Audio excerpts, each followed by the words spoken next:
Renowned human rights activist and former national lawmaker from Kaduna State, Senator Shehu Sani joins us now. Thank you so much for joining us here on Newsday, and welcome. Thank you for having me. Well, we know, those of us who have been on the internet for a while know that you have been calling out this particular government in Kaduna State for years now.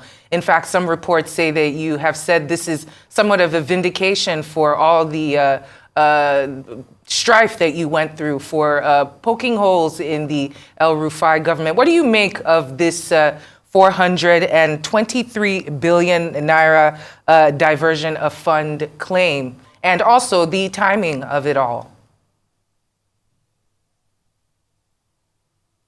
Thank you very much for this question. Well, first of all, I was a lone voice in calling for transparency, accountability, and probity in the way the finances of Kaduna State government was mismanaged from 2015 to 2023. In that process, I received a lot of attacks, persecution, and threats to my own life. But I remained consistent, and I refused to be silent, because I knew very well that that government is one of the most corrupt in the history of our dear state, Kaduna.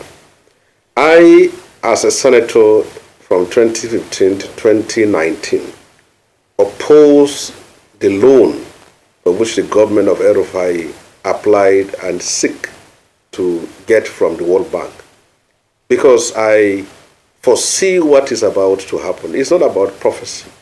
But I know that government was opaque. That government has no regard for public opinion. It has no regard for due process and transparency. And now what the Kaduna State House of Assembly has done is simply aligning with my own thought, aligning with my own thinking, aligning with my position that has been for 8 years. There are many of them who are in the assembly today who are opposed, who were then opposed to me and opposed to what I stood for. But look at what has happened. The report that has come out from the Kaduna State Assembly is a commendable. It has never happened in the history of Kaduna State, where a government was thoroughly probed and it has been found out that this is what has been looted, what has been misappropriated. For anyone who comes to Kaduna State, go to all the major cities, you will see how projects have been abandoned. Now, if the essence of borrowing money is to execute projects, look at the humongous amount of money that was borrowed and look at the projects that have been left abandoned. Most of the contractors that have operated in this state from 2015 to 2023 simply shortchanged the state. Today, our children, our grandchildren will be lined to pay money which they don't know how it was used and they don't know how it was borrowed. When they came for that loan, I asked them questions. What are you going to use that money for? How are you going to pay that money? And don't you think if we borrow this money, it's going to tell on our finances? This is a state, almost 95% of our industries are dead. IGR is simply about extorting money from landlords, tenants, and poor people who are trading here and there. But how do we pay this money? Today is the day of reckoning. Kaduna State has been financially strangulated. Almost everything has come to a standstill because of the recklessness of El-Rufai's administration from 2015 to 2023. I was not opposed to him for sentiment or politics only, but I am also opposed to him on the fact that that government mismanaged our state. Most of the people that were invited as contractors are not from our state. Most of the people who are within the cycle of corridor of power are not from our state. Most of the people who have get involved in all these things here are not from our state. I didn't say they are not people from our state, but they are made people. So this probe, I must be thorough. It's not simply about report. The government of Kaduna State must move ahead to recover our money that was looted. How can you leave us behind with foreign debt, with domestic debt, with abandoned projects, with contractors running away and leaving all their debt? Go to the markets that were demolished. They were still abandoned. Go to the roads and see in Kafanchan, in Zaria, in Kaduna, see how it's done. Go to most of these projects that were commissioned with all sorts of hoopla and press everywhere. They have been abandoned. So who is going to finish them? Now it's telling on our own resources. We borrowed this, El-Rufai's government borrowed this money when the exchange rate was also about 400 naira to $1. Now is in the black market is 1,400 to $1. Where are you going to get the money? We are not an oil producing state. We don't have anything. So why, if you love this state, if you are interested in the progress of this state, if you want to leave a legacy, why don't you do it in such a way that is sustainable? So my position has been this in the last 8 years, and whoever is speaking out today is simply converting to what I have been preaching and what I have been pointing out over the years.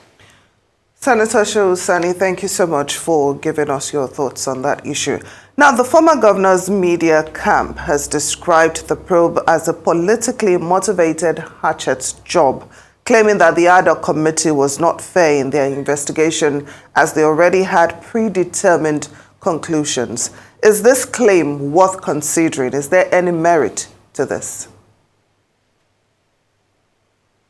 Well, for those who looted the treasury of Kaduna State and for those who mismanage our loans, they should be lucky that it is not Shehu Sani that is the governor of Kaduna State today.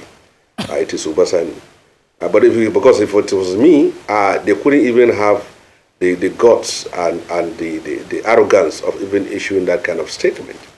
You have looted our state, you have destroyed the economy and livelihood of so many people, you have destroyed lives, you have used religion to divide the people of our state.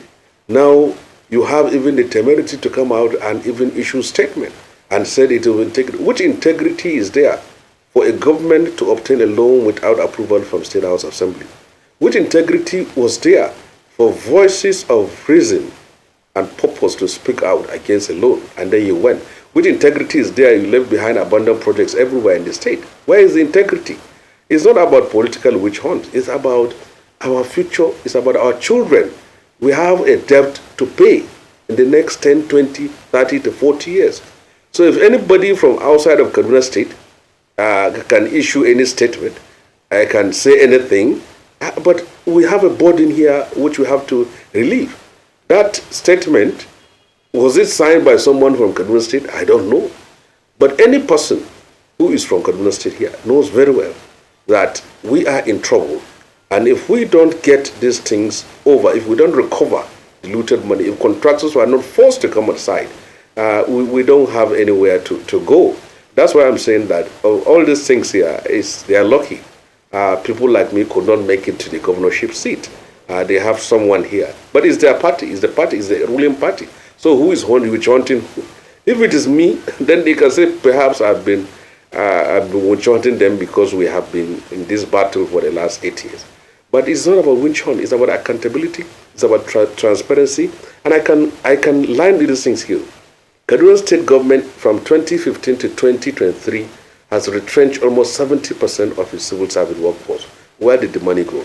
Kaduna State government has auctioned public property worth about 3,000 to 4,000 and have sold it to people whom we don't know. Where did the money go? Kaduna State government from 2015 to 2023 have sold over 100% of public enterprise that were all established right from the First Republic, Second Republic, and the ones even that was run by Sardona, the late Ahmadu Bello, Premier of Northern Nigeria. Where did the money go? Kaduna State government from 2015 to 2023 collected excess crude account. They collected money from Paris Reform. They collected money from ecological funds. All this money, they collect money from stamp duties. Where did all this money go? So you ask yourself, you left us behind with all this pile of money, all this pile of debt, all these resources that accrue to the state, and then we cannot say anything. Which witch hunt? If it's witch hunt, yes, we will witch hunt and then get our money back. But that's the situation. All those people who contributed in ruining the economy of Kaduna State here has to come and answer.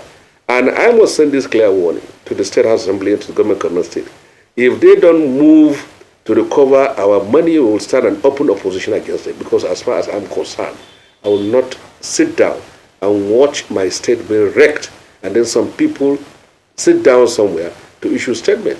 Look at what's happened in this state here. You can't pay salary, you can't execute capital project, everything has come to a standstill, and then you can issue statement. What's happening? They should be happy. that it is not Shehu Sani that is governor of Kaduna State. Certainly, if I'm the one here, many of them could have recovered this money. It's even 1 year. It's long overdue for them to start making refund. All that happened. Contractors have just abandoned site. We have been left with debt to pay. And then you are told that this is what happened, and you issue statement and witch hunting. Who is witch hunting? Is it the APC government that we left behind that is witch hunting you? I don't see any witch hunt in this, but it's about our money as well. And the report came with figures. So if you have anything, raise that you have not abandoned project, you have utilized this project on this, but you can't say you are not giving response to item by item event and just categorize it and put a blanket condemnation that is a witch hunt. There is no witch hunt here as far as I'm concerned. And Senator Shehu Sani, you do know that there's a saying that men lie, women lie, but the numbers do not lie. And you have buttressed that fact just now. How far do you think this probe will go? As we do know, with the ruling government of the day and the way that Nigeria works generally, sometimes these cases just disappear. Their distraction tactics thrown and something else happens and it never follows through. Do you feel like he will be prosecuted fully, especially knowing that he is part of the party that is ruling the country at this current moment? Well, if such humongous amount of money, 422 billion naira, will be looted from a state, and then nobody is brought to book, then it's better they open the prison in Kaduna State and for everybody to go out. Because if you put into all the people who are convicted and are awaiting trial in Nigerian prison, especially in Kaduna State, if you put in total the amount of money for which many of them are accused of, it's not even up to 50 million naira. So if 423 billion, some people can misappropriate that money and then go scot-free, then we don't have a law. We don't have any law in this country. So as far as I'm concerned, this report should go to the relevant security agencies that will take action and invite persons that are concerned to go to return our money back to the ports of Kaduna State. From 2015 to 2023, people who have just turned our state into a hub to come to get contract and to make money. Most of our public properties were allocated to people who are not even from our state, whom we even don't know. Most of our properties were sold to people, public enterprise was sold to people whom we don't know. So as far as I'm concerned, if the report is left to dust, then history will not be kind to those who get themselves involved in that, of starting up this investigation. But if history and posterity will be kind to them, it's only on the basis of them forwarding a report to relevant security agencies for which our money can be retrieved so that our state can move forward. But we cannot stay and see some people build mansions, build estates, build shopping malls for themselves and their families and their children, and leaving behind a mountain of debts for our children to pay. But children are poor. See what happened in Kaduna State from 2015 to 2020. Senator Shehu Sani. Houses were demolished, markets were demolished, people suffered. Yes. I'm so sorry to interrupt you, but we're almost completely out of time. Now, just before we go, I'd like to have your thoughts, on how we can actually stop this looting of our treasury, not just in Kaduna State, but on a national level that, we know goes on in the country. Very briefly, please, because we're out of time. First of all, the step taken by the federal government for autonomy for local government is very important, because when you have an autonomy in the local government level, funds will go direct to local government, and then also election being conducted by INEC instead of SICOM will bring in credible persons to man the affairs. So that also reduces the amount of money that can be looted. Secondly, civil society must not be interested only in what's happening at the national level, at Senate and House of Reps. They should be interested in what's happening at the local government and also their states House of Assembly. And again, it is also about the kind of leaders we elect into office. These collecting spaghetti and bread and cake and rice, voting people into office, I don't think it's going to get us out of anywhere. So these are issues that need to be taken very seriously for us to curtail this level of corruption. Senator Shehu Sani, it's always great to have you here on Newsday. Thank you so much for your contribution and for joining us here.